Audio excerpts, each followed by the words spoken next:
கிளாஸ்ல என்ன பார்த்துருந்தோம் அப்படின்னா பேசிக்ஸ் ஆஃப் தெர்மோடைனமிக்ஸில் சிஸ்டம்னா என்ன சரௌண்டிங்னா என்ன இந்த மாதிரி பார்த்துருந்தோம். இப்போ இந்த கிளாஸ்ல என்ன பார்க்க போகிறோம் அப்படின்னா ப்ராப்பர்ட்டிஸ்னா என்னென்னு பார்க்க போகிறோம். தெர்மோடைனமிக்ஸில் ப்ராப்பர்ட்டிஸ்னா என்னென்னு பார்க்க போகிறோம். இப்போ ப்ராப்பர்ட்டிஸோட டெஃபினேஷன் என்னென்னு பார்த்தீங்கன்னா ப்ராப்பர்ட்டிஸ் வந்து எனி மெஷரபிள் கேரக்டரிஸ்டிக்ஸ்னு சொல்லுவாங்க. For any measurable characteristics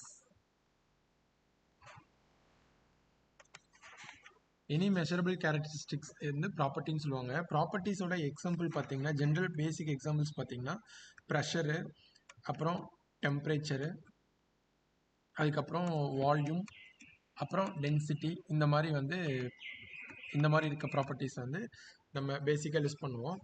like next வந்து பார்த்தீங்கன்னா ப்ராப்பர்ட்டிஸ் வந்து 2 டைப்ஸ் இருக்கும். அதில் 2 டைப்ஸ் என்ன அப்படின்னு பார்த்தீங்கன்னா ப்ராப்பர்ட்டிஸில் வந்து 2 டைப்ஸ் இருக்குன்னு சொன்னல, அது வந்து இன்டென்சிவ் ப்ராப்பர்ட்டி, எக்ஸ்டென்சிவ் ப்ராப்பர்ட்டி அப்படின்னு 2 பிரியும். ஃபார் எக்ஸாம்பிள் இப்போ நமக்கு வந்து இன்டென்சிவ்னு ஒன்று பிரியும், அடுத்து வந்து எக்ஸ்டென்சிவ்னு பிரியும். இது ரெண்டுமே வந்து பேசிக் டைப்ஸ் ஆஃப் ப்ராப்பர்ட்டி.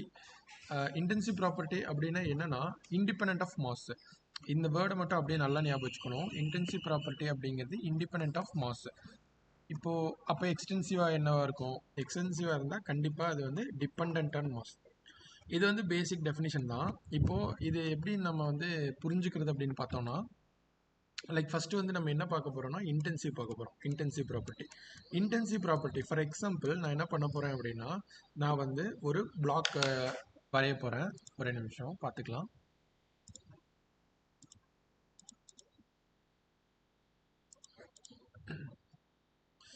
இப்போ நான் வந்து ஒரு பிளாக், இது வந்து ஒரு பிளாக்னு வச்சுக்கலாம், பிளாக் ஆர் பாடி எதை வேணா வச்சுக்கலாம். இது வந்து ஒரு பாடி ஒன்று வச்சுக்கலாம். இப்போ நான் என்ன பண்ண போறேன்னா, இது வந்து கம்ப்ளீட் மாஸ், ஓகேவா? இப்போ நான் இதை என்ன பண்ண போறேன் அப்படின்னா ரெண்டாக பிரிக்க போறேன். ரெண்டாக பிரிக்கும் போது கண்டிப்பாக நமக்கு தெரியும். ஃபார் எக்ஸாம்பிள் இது வந்து இந்த பாடி வந்து டெம்பரேச்சர் வந்து ஒரு டெம்பரேச்சர் இருக்கும், இதுக்கு ஒரு ப்ரெஷர் இருக்கும், ஓகேவா? இந்த மாதிரி இதுக்கு ஒரு வால்யூம் இருக்கும், இதுக்கு ஒரு டென்சிட்டி இருக்கும். சரி, இந்த மொத்த பாடிக்கும் டெம்பரேச்சர், ப்ரெஷர், வால்யூம், டென்சிட்டி இந்த மாதிரி இருக்கும். இப்போ நான் என்ன பண்ண போறேன்னா இதை வந்து நான் டிவைட் பண்ணுறேன் அப்படின்னு வச்சுக்கலாம். இப்போ ரெண்டாக பிரிக்கும் போது டெம்பரேச்சர் மாறுமா? டெம்பரேச்சர் சேஞ்ச் இருக்குமா? இருக்காது. ப்ரெஷர் சேஞ்ச் இருக்குமா? இருக்காது. வால்யூம் சேஞ்சு இருக்கும். டென்சிட்டி சேஞ்ச் இருக்குமா? டென்சிட்டிங்கிறது மெட்டீரியல் ப்ராப்பர்ட்டி, நம்ம எப்படி பிரிச்சாலும் டென்சிட்டி சேஞ்ச் ஆகாது. ஸோ இதோட டெம்பரேச்சர் மாறாது, ப்ரெஷர் மாறாது, டென்சிட்டி மாறாது. அப்போ நான் என்னதான் அந்த மாஸை பிரித்தாலும் எனக்கு எதுவுமே மாறாது. அப்போனா அது என்னது? Independent of mass. மாஸை பொறுத்து அது இல்லை. ஸோ இந்த ப்ராப்பர்ட்டிஸாக பார்த்தீங்கன்னா இண்டிபெண்ட் ப்ராப்பர்ட்டி. இப்போ நான் வால்யூமை வந்து எக்ஸ்டென்சிவ்னு சொல்கிறேன், ஏன்னா இது டிபெண்ட் ஆன் மாஸ். ஏன் இது டிபெண்ட்னா, நான் ஒன்ஸ் இது ரெண்டாக பிரிச்சிட்டேன்னா இதோட டோட்டல் வால்யூம் என்ன ஆகும்னா, பாதியாக பிரிச்சிட்டேன்னா டோட்டல் வால்யூம் V/2 வரும். அதே மாதிரி மாஸ் என்ன ஆகும்? M/2 மாறும். இப்போ நம்ம டென்சிட்டி யோசிச்சு பார்க்கலாம். டென்சிட்டிங்கிறது என்னது? மாஸ் பை வால்யூமா. அப்போது மாஸ் வந்து ரெண்டாக பிரியுது, வால்யூமும் ரெண்டாக பிரியுது. அப்போ பை டூ கேன்சல் ஆனால் அப்போ டென்சிட்டி என்ன ஆகும்? Mass by volume. எகைன் அதில் ஏதாவது சேஞ்ச் இருக்கா? இல்லை. இதுதான் வந்து difference between intensive property and extensive property. இப்போ நம்ம இன்டென்சிவ் ப்ராப்பர்ட்டி, எக்ஸ்டென்சிவ் ப்ராப்பர்ட்டினா என்னன்னு பார்த்துட்டோம். இப்போ நான் எக்ஸாம்பிள்ஸ் மட்டும் லிஸ்ட் பண்ணுறேன். இன்டென்சிவ் ப்ராப்பர்ட்டியோட எக்ஸாம்பிள்ஸ் பார்த்தீங்கன்னா ப்ரெஷரு, டெம்பரேச்சர், டென்சிட்டி, விஸ்கோசிட்டி, அப்புறம் தெர்மல் கண்டக்டிவிட்டி. தெர்மல் கண்டக்டிவிட்டிங்கிறதெல்லாம் வந்து பார்த்தீங்கன்னா மெட்டீரியல் ப்ராப்பர்ட்டி, அது நம்ம பிரித்தாலும் பிரிக்காட்டியும் அதே தான் இருக்கும். கேங்கிறது தெர்மல் கண்டக்டிவிட்டி அப்படியே தான் இருக்கும். அதுக்கப்புறம் ப்ரெஷரு, டெம்பரேச்சர், இதெல்லாம். நெக்ஸ்ட் என்ன பார்க்க போகிறோம்? Extensive property. எக்ஸ்டென்சிவ் ப்ராப்பர்ட்டினா வால்யூமு நான் ரெண்டாக பிரிக்கும் போது வால்யூம் வந்து ரெண்டாக பிரிஞ்சிடும், மாஸ் பிரிஞ்சிடும். அப்புறம் ஆல் ஃபார்ம்ஸ் ஆஃப் எனர்ஜி. இப்போ எனர்ஜின்னு பார்த்துக்கிட்டிங்கன்னா இப்போ பொட்டன்ஷியல் எனர்ஜி இருக்குமா? mgh. ஸோ எம்மை பிரிக்கும் போது என்ன ஆகும்? பொட்டன்ஷியல் எனர்ஜி மாறும். ஓகே.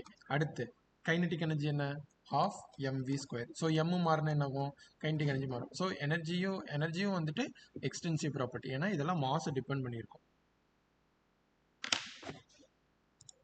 அடுத்து வந்து மொமெண்டம்னா என்ன? P=mvன்னு படிப்போமா? ஸோ மாஸ் மாறும் அப்படின்னா என்னாகும்? அதோட மொமெண்டமும் மாறும். அப்படி மாறுச்சுன்னா அது என்ன? Again it's an extensive property.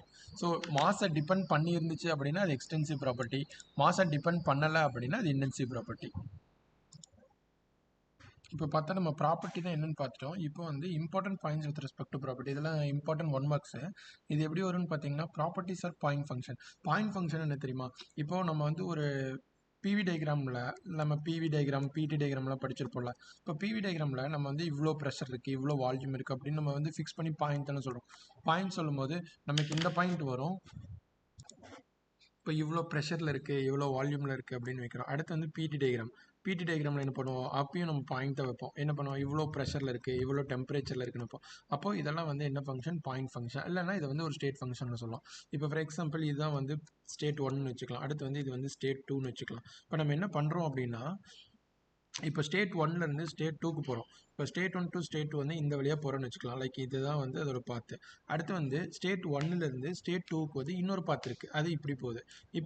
இப்போ நம்ம சேஞ்ச் பார்க்கலாம். இப்போ சப்போஸ் இந்த இது வந்து பார்த்திங்கன்னா ஒரு 5ன்னு வச்சுப்போம், இது வந்து ஒரு 8ன்னு வச்சுப்போம். அப்போது இது சேஞ்ச் என்ன, டிபி பாத் ஏ, இது வந்து பாத் பி. அப்போ டிபி ஏ பார்த்தீங்கன்னா 5 - 8 எவ்வளோ, 8 - 5 எவ்வளோ, 3.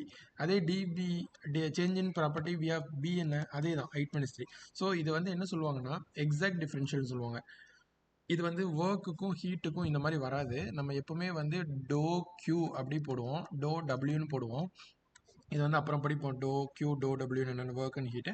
டிஃபரன்ஷியபிலிட்டி போடுறோம் அப்படின்னா அது வந்து ஸ்டேட் ஃபங்க்ஷன் வந்து எக்ஸாக்ட் டிஃபரன்ஷியல். இதோட சேஞ்ச் இருக்குல்ல, இந்த சேஞ்ச் வந்து எக்ஸாக்டாக இருக்கும். லைக் எந்த பாத்தில் போனாலும், இந்த மாதிரி இன்ஃபினைட் நம்பர் ஆஃப் பாத் எதில் போனாலும் இதோட சேஞ்ச் என்னவாக இருக்கும்னா ஈக்குவல் டு 3 தான் இருக்கும். அதனால தான் இதை வந்து நம்ம எக்ஸாக்ட் டிஃபரன்ஷியல்னு சொல்கிறோம். அதனால தான் நம்ம ப்ராப்பர்ட்டிஸ் ஆர் இண்டிபெண்ட் ஆஃப் பாத், எந்த பாத்தில் போனாலும் என்னோட சேஞ்ச் என்னவாக தான் இருக்கும், சேமாக தான் இருக்கும். அப்போ ப்ராப்பர்ட்டிஸ் ஆஃப் பாயிண்ட் ஃபங்க்ஷன் ஏன் சொல்கிறோன்னு தெரிஞ்சிச்சா? அதனால இது வந்து இது வந்து ஒரு ஸ்டேட், இது வந்து ஸ்டேட் 1 ஸ்டேட் 2. என்னதுன்னா இங்கே ப்ரெஷர் 1லேருந்து ப்ரெஷர் 2க்கு வந்து கம்மியாகி வருது. ஸோ இதெல்லாம் தான் சேஞ்சஸ். ஸோ இந்த வீடியோஸில் பிடிச்சிருந்தா லைக் பண்ணுங்கள். சப்போஸ் உங்கள் மெக்கானிக்கல் ஸ்டூடெண்ட்ஸ் யாராவது இருந்தாலும் ஷேர் பண்ணுங்கள். உங்களுக்கு கண்டிப்பாக இந்த வீடியோஸ் எல்லாம் யூஸ்ஃபுல்லாக இருக்கும். அட்மிஷன்ஸ் ஜாயின் பண்ணுற மாதிரி இருந்தால் நீங்கள் MS GATE அகாடமிக்கு நீங்கள் டேரெக்டாக கால் பண்ணலாம். வெப்சைட் இருக்குது, நீங்கள் செக் பண்ணிட்டு நீங்கள் வரலாம். தேங்க்யூ.